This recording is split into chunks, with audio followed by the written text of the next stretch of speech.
Cameras flashed, guards shouted, and in the middle of it all, a teenage girl lay motionless in the dirt.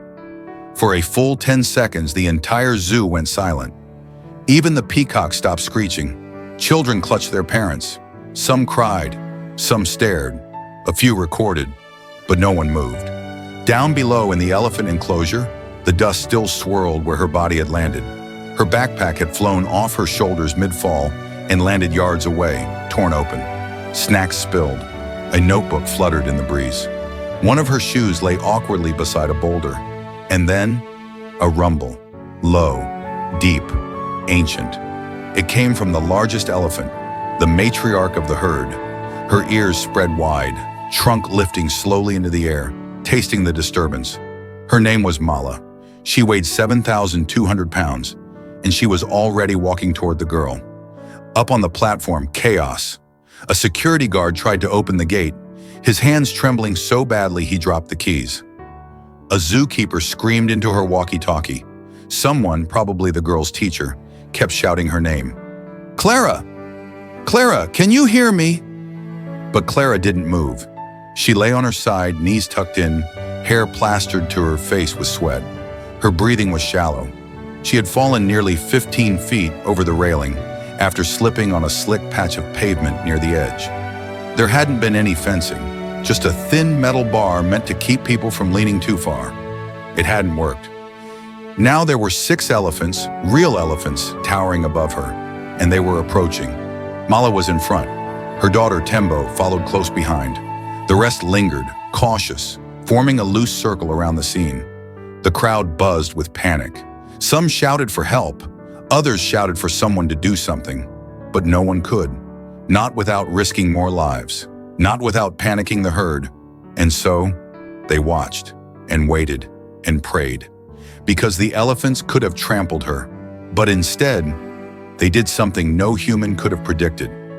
Mala stopped just short of the girl's feet. Her trunk hovered above Clara's motionless body, sweeping side to side, as if trying to read something beyond scent. Pain, fear, or perhaps the strange stillness of a creature out of place. Behind her, the other elephants shifted uneasily. Tembo, younger and more impulsive, let out a sharp breath through her trunk and inched forward, but Mala extended her trunk backward without turning, blocking her daughter like a mother shielding her child from a stranger. Mala moved again, this time slower, with intention. She lowered herself, not fully, not like when elephants lie down to sleep, but halfway, a gesture not seen often in front of humans. One knee bent, her massive frame tilted, and she stayed like that, watching Clara. The crowd didn't breathe. One child whispered, "She's bowing." But the zookeeper knew better. Mala wasn't submitting, she was remembering. 6 years earlier, Mala had lost her own calf in that same enclosure. A freak accident, a fallen tree limb during a storm. The baby had been no older than 2. It happened during the night, and by morning, Mala had refused to leave her side. For 3 days, she had stood there, unmoving, guarding a lifeless body. She wouldn't eat, wouldn't drink, not even when they offered mangoes, her favorite. On the 4th day, they brought in Tembo, a young orphan from a rescue sanctuary. It was a gamble. Introducing a new calf to a grieving matriarch could go either way. But Mala had done the unexpected. She had walked to the baby, extended her trunk, and gently wrapped it around Tembo's head. She didn't replace her lost child. She chose to raise another. Now, 6 years later, she looked at Clara the same way, as something broken, as something small, as something that needed to be protected. Above, the teacher sobbed into her hands. "She's not moving," she kept repeating. "She's not moving." "She's breathing," said someone beside her. Look at her chest." A medic had finally arrived. Another guard was climbing onto the roof, planning how to drop a tranquilizer without hitting any of the elephants. But the vet shook his head. "If we spook them," he warned, "we lose the girl." So again, everyone waited. Tembo approached from the side. She was taller than Clara, her skin wrinkled and speckled with old dust and healing scars. With a softness that defied her size, she lowered her trunk and brushed Clara's leg. Clara flinched. The movement was small, like a ripple across water. Her knee twitched, her arm jerked slightly. The crowd gasped. The elephants didn't react violently. They backed off just an inch. They waited. And then slowly, Clara opened her eyes. Everything was light, too much of it, and sound. So much sound. She blinked. The sun burned through leaves. Something large loomed above her. She thought she was dreaming. A circus, maybe? A movie set? Then she saw the eye. Cameras flashed, guards shouted, and in the middle of it all, a teenage girl lay motionless in the dirt. For a full 10 seconds, the entire zoo went silent. Even the peacocks stopped screeching. Children clutched their parents. Some cried, some stared, a few recorded, but no one moved. Down below in the elephant enclosure, the dust still swirled where her body had landed. Her backpack had flown off her shoulders mid-fall and landed yards away, torn open. Snacks spilled. A notebook fluttered in the breeze. One of her shoes lay awkwardly beside a boulder. And then, a rumble. Low, deep, ancient. It came from the largest elephant, the matriarch of the herd. Her ears spread wide, trunk lifting slowly into the air, tasting the disturbance. Her name was Mala. She weighed 7,200 pounds, and she was already walking toward the girl. Up on the platform, chaos. A security guard tried to open the gate, his hands trembling so badly he dropped the keys. A zookeeper screamed into her walkie-talkie. Someone, probably the girl's teacher, kept shouting her name. "Clara! Clara, can you hear me?" But Clara didn't move. She lay on her side, knees tucked in, hair plastered to her face with sweat. Her breathing was shallow. She had fallen nearly 15 feet over the railing after slipping on a slick patch of pavement near the edge. There hadn't been any fencing, just a thin metal bar meant to keep people from leaning too far. It hadn't worked. Now there were 6 elephants, real elephants, towering above her, and they were approaching. Mala was in front. Her daughter Tembo followed close behind. The rest lingered, cautious, forming a loose circle around the scene. The crowd buzzed with panic. Some shouted for help. Others shouted for someone to do something. But no one could. Not without risking more lives. Not without panicking the herd. And so, they watched, and waited, and prayed. Because the elephants could have trampled her. But instead, they did something no human could have predicted. Mala stopped just short of the girl's feet. Her trunk hovered above Clara's motionless body, sweeping side to side, as if trying to read something beyond scent. Pain, fear, or perhaps the strange stillness of a creature out of place. Behind her, the other elephants shifted uneasily. Tembo, younger and more impulsive, let out a sharp breath through her trunk and inched forward, but Mala extended her trunk backward without turning, blocking her daughter like a mother shielding her child from a stranger. Mala moved again, this time slower, with intention. She lowered herself, not fully, not like when elephants lie down to sleep, but halfway. A gesture not seen often in front of humans. One knee bent, her massive frame tilted, and she stayed like that, watching Clara. The crowd didn't breathe. One child whispered, "She's bowing." But the zookeeper knew better. Mala wasn't submitting, she was remembering. 6 years earlier, Mala had lost her own calf in that same enclosure. A freak accident, a fallen tree limb during a storm. The baby had been no older than 2. It happened during the night, and by morning, Mala had refused to leave her side. For 3 days, she had stood there, unmoving, guarding a lifeless body. She wouldn't eat, wouldn't drink, not even when they offered mangoes, her favorite. On the 4th day, they brought in Tembo, a young orphan from a rescue sanctuary. It was a gamble. Introducing a new calf to a grieving matriarch could go either way. But Mala had done the unexpected. She had walked to the baby, extended her trunk, and gently wrapped it around Tembo's head. She didn't replace her lost child. She chose to raise another.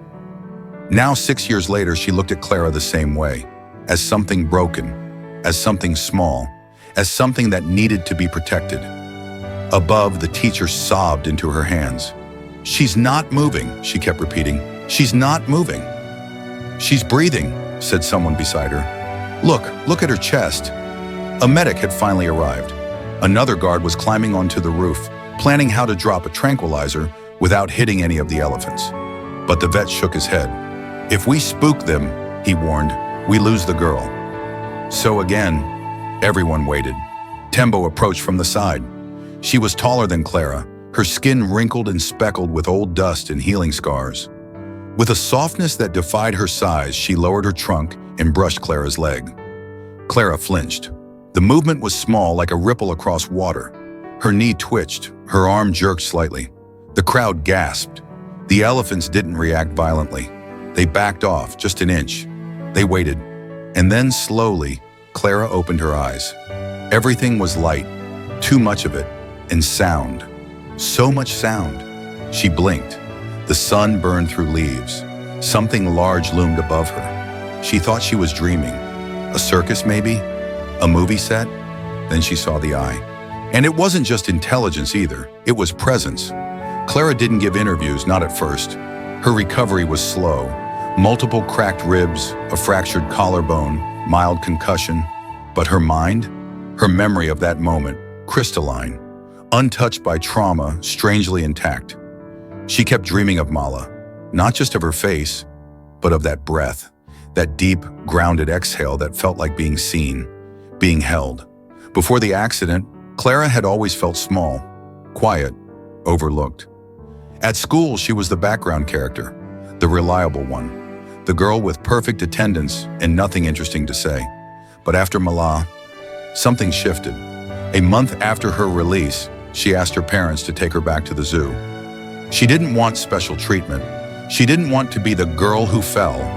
She just wanted to see them again. They agreed hesitantly. When she arrived, the staff recognized her immediately. They offered a private tour, but she declined. Instead, she stood, this time behind the barrier, and watched the herd. Mala was there, by the watering hole, Tembo beside her. Clara leaned on her crutch and whispered, "Thank you." Mala didn't turn, didn't trumpet, didn't acknowledge her the way Hollywood would have scripted it. But Clara smiled anyway, because she understood now. True presence doesn't need a performance. It doesn't need a return glance, or a raised trunk, or a dramatic farewell. Sometimes it's enough just to remain, to stay rooted, to hold a memory not in gestures, but in silence. Clara stood by the railing a little longer than she should have. People passed by, whispering, nudging each other. Some recognized her, others didn't. She didn't care. Her eyes were fixed on Mala, whose massive body cast a shadow across the edge of the pool. There was a quiet majesty in the way she moved, like time didn't apply to her, as if the weight of her grief, her memories, and her choices had aged her into something sacred. Tembo waded into the shallow water, trunk dipping beneath the surface before spraying a fine mist into the air. Two younger elephants followed, playful and loud, but Mala remained still, watching.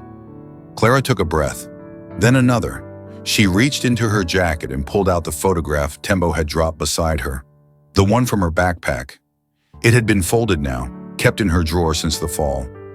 She looked at it, her family's faces worn soft at the corners, her own face caught in a half-smile she barely remembered posing for. She placed the photo on the railing, weighted it with a smooth stone, and whispered, "For you, because somehow you remembered something about me that I hadn't remembered about myself." It didn't make sense, not in a scientific way. But trauma doesn't follow rules, and neither, she had learned, does healing. That night, Clara couldn't sleep. Every time she closed her eyes, she felt the breath again, warm and slow against her cheek. Her body ached in places she didn't know had nerves. Her mind buzzed with fragments, the sound of dust, the thunder of hooves that never landed, the eyes. Oh, those eyes. She grabbed a pen and started writing. Not for a blog, not for the media, just for herself. She wrote about presence, about weight, about how something massive had made her feel light. She didn't write about fear. She wrote about stillness, about memory, about how pain could be held, quietly, gently, by something that wasn't human but knew what loss tasted like. A week later, her school counselor asked her to speak at assembly. She almost said no. She hated crowds. She wasn't good at talking. But then she thought of Mala, lowering herself beside her, of the deliberate, unhurried grace of it, of the risk, the pause, the mercy. So she said yes. The auditorium lights buzzed overhead. Clara walked onto the stage, her arm still in a sling, her steps careful. She didn't read a speech, she didn't need to. I fell, she began, but not in the way people think, not just from a platform. I fell because I didn't think I mattered. I wanted to do something reckless so people would notice me. But what happened after I fell changed everything. She paused. Elephants remembered something I had forgotten. That staying, being still with someone in their pain, is the bravest thing you can do. Mala didn't fix me, but she stayed, and that changed me more than rescue ever could. The room was quiet, not the kind of silence that begged for applause, the kind that held space. She started visiting the zoo every Saturday, not for attention, not to relive the moment, but because it had become sacred ground. Sometimes she'd bring fruit. Sometimes she'd just sit. On her sixth visit, something unusual happened. As she approached the railing, one of the keepers waved her over. "She's been doing something," he said, pointing at Mala. "Every time you're here." Clara followed him to the other side of the enclosure. There, just behind the rocks, was a small pile of objects, sticks arranged in patterns, flattened leaves, and, oddly, smooth stones stacked on one another. "She only builds it on Saturdays," the keeper said, "when you visit." Clara knelt beside the pile. It wasn't art, it wasn't decoration. It was memory, presence again, in a language without words. And that was how a girl who thought she had no voice became someone who listened deeply. To elephants, to silence, to the quiet, sacred act of not turning away. Because that's what Mala had done.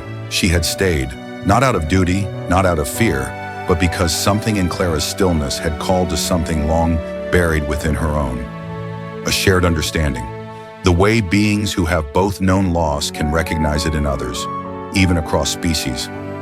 Clara began to study elephants, not just their biology, but their rituals, their mourning practices, the way they returned to the bones of their dead, how they touched the remains with their trunks, how they paused at the spots where others had fallen, as if remembering not just the event, but the life that once stood there.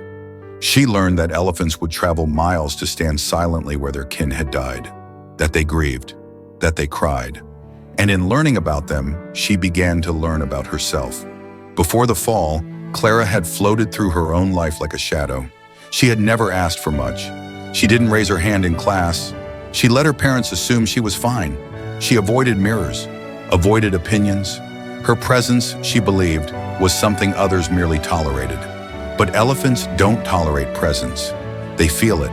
They answer it. That was what Mala had done. She had looked directly at Clara, seen the fear, the pain, the shame, and she had stayed. She hadn't fixed anything.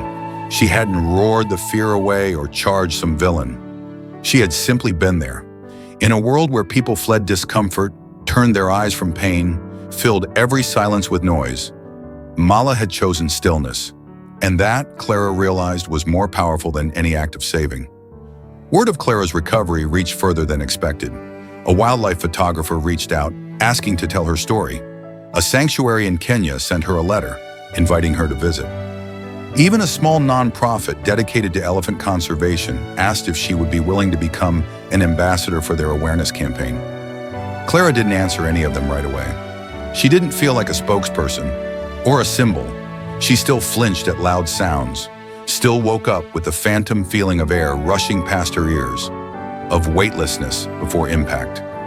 But she wasn't the same girl she'd been either.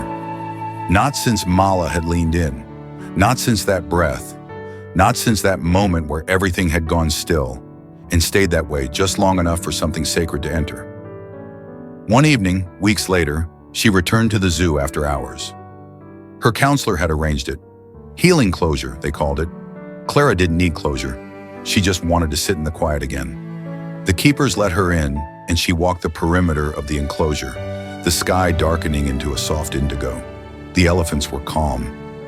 Mala stood by the far fence, Tembo asleep at her feet. Clara sat on the grass across the barrier. She didn't speak. She just stayed. It was nearly an hour before Mala moved. She stepped forward, not close but deliberately. Her ears lifted once, then settled. And in the hush of that twilight moment, Clara whispered a truth she hadn't said out loud until now. "You didn't save me.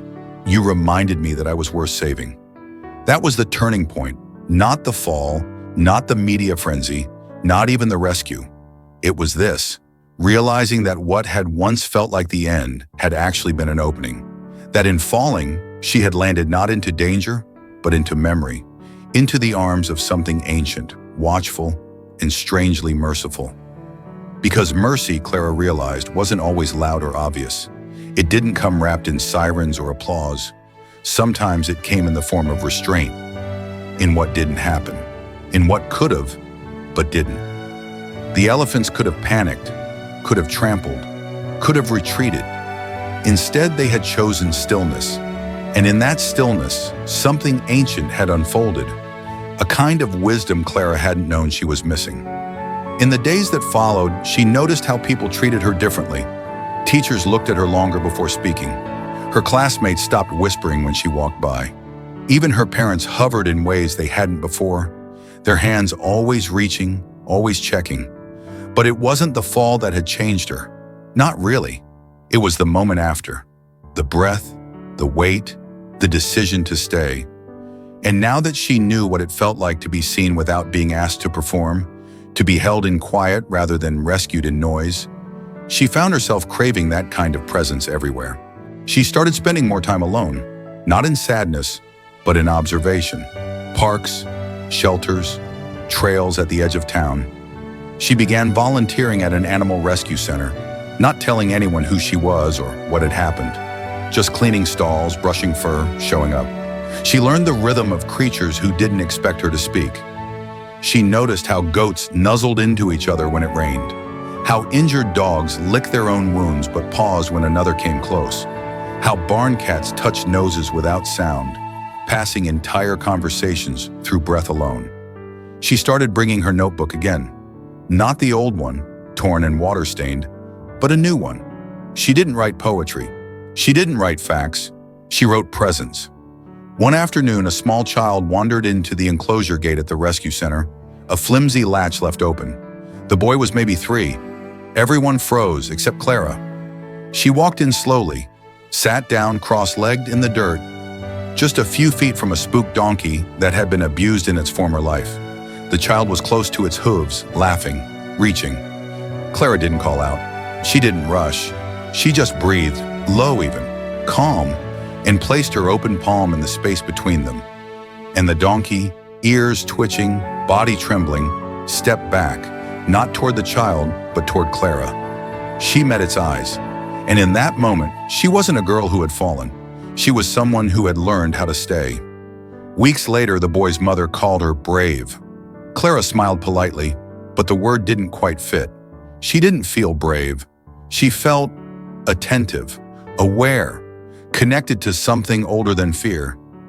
And still, in her quietest moments, she would remember the enclosure, the smell of sun-warmed dust, the heat radiating from Mala's skin, the way the other elephants had held space, not as an audience, but as witnesses. That was what had stunned the crowd, though most wouldn't be able to put it into words. Not the lack of violence, but the depth of recognition. The way those massive beings had looked at a fragile human girl and decided she matters. Not because she was strong, not because she was special, but because she was there, and that was enough. Enough to shift something in her bones. Enough to make her question every moment in her life where she had felt invisible. Wondering now if maybe she had just never been truly seen. Not the way Mala had seen her. Not through status or name tags or grades, but through presence alone. That night, Clara stared at the ceiling for hours. She wasn't in pain, not anymore. Her body had started to heal, the bruises yellowing, the bones knitting themselves quietly back together. But her sense of reality felt altered. Not in a disorienting way, in a reorienting way. Like someone had gently reached inside her and turned the compass north. She thought about going back to school full-time. She thought about changing her major before she even picked one. She thought about writing a letter to the sanctuary in Kenya, to the people who wanted her to speak for elephants, but none of it felt urgent, because for the first time in her life, Clara felt okay with not rushing. Presence didn't rush, and neither did healing. She kept returning to the zoo, quietly without telling anyone. Sometimes she stayed for 10 minutes, other times for hours. She didn't expect recognition from the herd, but sometimes Tembo would walk near the fence, pausing for a moment longer than necessary. Sometimes Mala would stand at a distance and face her directly, eyes steady, unmoving. A kind of acknowledgement that didn't need translation. It was like standing in front of a mirror that didn't reflect your appearance, but your essence. And Clara always left those days feeling gathered, as if she had picked up the pieces of herself scattered by years of doubt, and Mala had held them in place just long enough for Clara to remember she was whole. The media eventually moved on. The story faded, archived under other headlines, other spectacles. But for Clara, the moment hadn't passed. It had rooted itself into her life, subtle, sturdy, enduring. She no longer needed to prove anything. She didn't need louder clothes, bigger opinions, wilder gestures. She wasn't trying to be seen anymore, because she had been witnessed once, completely. And she had survived not just the fall, but the silence after. She started mentoring younger students, not formally, just by sitting with the ones no one sat with, the overlooked ones, the quiet kids who wore oversized hoodies and never raised their hands. She didn't ask them to speak, she just stayed. Sometimes one of them would whisper, "Thanks," as they left, and she'd nod, knowing exactly what they meant. One cold afternoon, as she passed the elephant enclosure during feeding time, she noticed something different. Mala wasn't eating. She was standing still, her eyes on the far wall where the shadow of the observation deck stretched across the dirt. Clara stopped, gripping the railing. The zookeeper beside her noticed too. "She does that sometimes," he said. "It's where her first calf died. She remembers. Every year around this time, she goes there and stands for hours." Clara swallowed. "Alone?" "Always." They both watched. A long silence passed. Then the keeper added, "But she never forgets who showed up after." Clara didn't ask who he meant.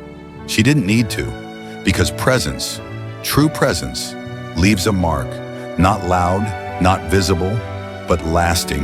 The kind of mark that alters how you stand, how you breathe, how you return, and how you choose to carry the silence of others.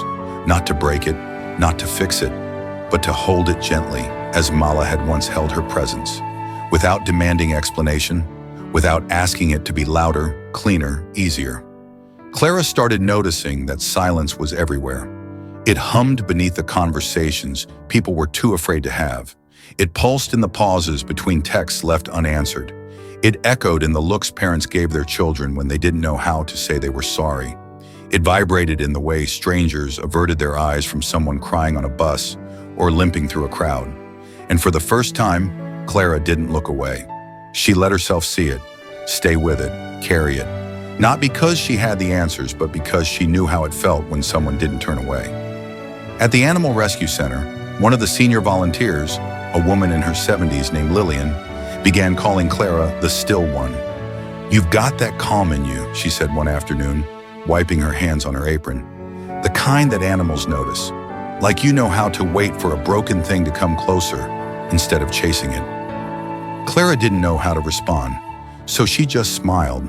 But inside, something softened, because that was exactly what Mala had done.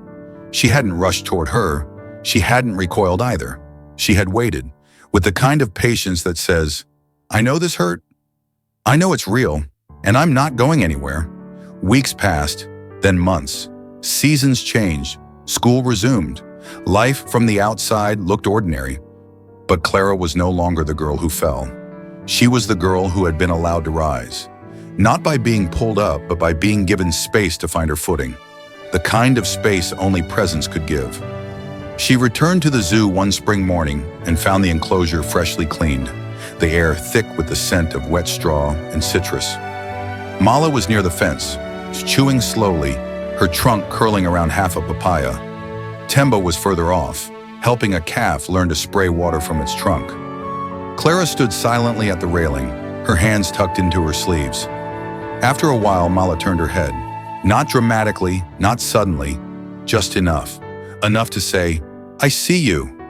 And that was all Clara needed. She didn't wave. She didn't cry. She simply whispered, "I stayed." It wasn't for the cameras. There were none. It wasn't for closure. She no longer believed in that word. It was for the silence, the kind that had held her once, and that she now knew how to carry for others. It began in small, almost invisible ways. When a girl in her art class asked to sit beside her, without saying a word, Clara made space without questions or expectations. When a friend texted her, "I'm fine," with a period instead of a smiley, Clara didn't push, but later left a thermos of tea and a note. "You don't need to talk, I'm just here." And when her younger brother had his first panic attack and everyone around him froze, unsure of what to say or do, Clara had simply sat beside him on the floor. No fixes, no lectures. Just a stillness that said, "You don't have to go through this alone." It wasn't dramatic. It wasn't brave in the way people often use the word, but it was rooted, and people felt it, even if they couldn't name it. The truth was, Clara had become the very thing that saved her. Not in action, but in essence. A presence, a weightless anchor, a quiet answer in a noisy world. A reminder that not all healing is loud. At the sanctuary, one of the rescued elephants, a young bull named Juno, had been skittish since arrival. He'd been orphaned in a poaching raid and relocated across 2 continents. Every time someone entered the yard, he'd back away, trembling, defensive. No one could get near him, except Clara. Not because she tried, but because she didn't. She would sit on the far side of the enclosure, back turned, sketchbook in her lap. Hours passed like that. No noise, no agenda. And then one day, Juno stepped closer. Not much, just a few feet, but enough to feel like something sacred had shifted. Clara didn't even look up. She just let her breath remain steady, let her energy stay soft. She knew now that trust didn't need to be earned. It only needed to be waited for. It was on that same day that she realized this was the work she was meant to do. Not because she wanted to help or fix the world, but because she knew what it meant to be held when broken, and how few people ever experience that. She began to write again, this time for others. Not essays or memoirs, letters. To girls who'd been assaulted, to boys who felt like disappointments, to teens who wrote anonymous questions to the Animal Rescue Center, asking things like, "Why does my chest hurt when I wake up?" Or, "Is it weird to cry at a zoo?" She wrote back, "It's not weird. You're not broken. Some of the strongest beings on this planet mourn their dead and stand over the places they've lost someone for hours. Why should you be any different?" Every word she shared came from a place Mala had given her, not in language, but in witness. She was simply passing it on, gently, without force, like a trunk reaching down, not to lift, but to remind someone, "You are still here," and that matters. Years later, no one remembered the headline. Not exactly. The video still floated online, buried among millions. Grainy now, reduced in size, reshared in threads about unlikely animal rescues or top 10 moments that will restore your faith in humanity. But Clara didn't need the headline, because what stayed with her wasn't the fall. It wasn't even the rescue. It was the stillness that followed, the way the world held its breath, not in fear but in reverence, the way something massive chose not to move, the way mercy took the shape of weight, not speed. By the time she turned 25, Clara was working at a wildlife rehabilitation center, not in front of the cameras, not giving speeches, but walking softly between enclosures, listening more than she spoke, offering presence instead of solutions. Some called her the elephant girl. She didn't mind, but the ones who truly knew her, animals and humans alike, didn't call her anything. They just leaned closer when she was near. One morning, she stood beside a young volunteer who was crying over the sudden loss of a rescued foal. The girl kept apologizing. "I didn't even know him that long. I don't know why I'm this upset." Clara didn't try to explain it. She just sat beside her, shoulder to shoulder, and whispered, "It's not about time. It's about presence. He was here. You were here. That's enough. And the girl nodded, burying her face into her hands, but not alone anymore, because someone had stayed. On her 31st birthday, Clara returned to the zoo. She hadn't been in years. She hadn't needed to, but something pulled her back, not for closure, but to mark something. A quiet anniversary of the moment her life had cracked open. She walked past the giraffes, the flamingos, the lemur exhibit that used to be her favorite, and then she came to the elephant enclosure. It was quiet, no crowds, just bird song and wind through high branches. Mala was no longer there. She had passed 2 years earlier, peacefully in her sleep, surrounded by her herd. There was a plaque near the rocks now. It didn't mention the girl. It didn't mention the day. It simply read, "Mala, she stayed." Clara traced the lettering with her fingers, and then she sat on the same bench she had once clung to in pain, and watched as a new matriarch stood watch over her calf. The same deliberate steps, the same wide ears, the same breath that made the earth seem steadier. She closed her eyes, and for a moment she felt it again. That sacred, anchored stillness. The kind that doesn't ask anything of you. The kind that just remains, not for applause, not for meaning, but because presence, real presence, doesn't need a reason, only a choice to stay. Even when the world keeps moving, even when the cameras are gone, even when no one is watching. Because once when the sky was loud and the guards shouted and the world nearly forgot how to be kind, a 5-ton elephant stood still. And in that stillness, a girl remembered she was worth saving, and she never forgot. If this story moved you, don't just scroll, share it. Comment why it mattered, because sometimes staying is the most powerful thing we can do, for each other, and for the ones who can't ask for it.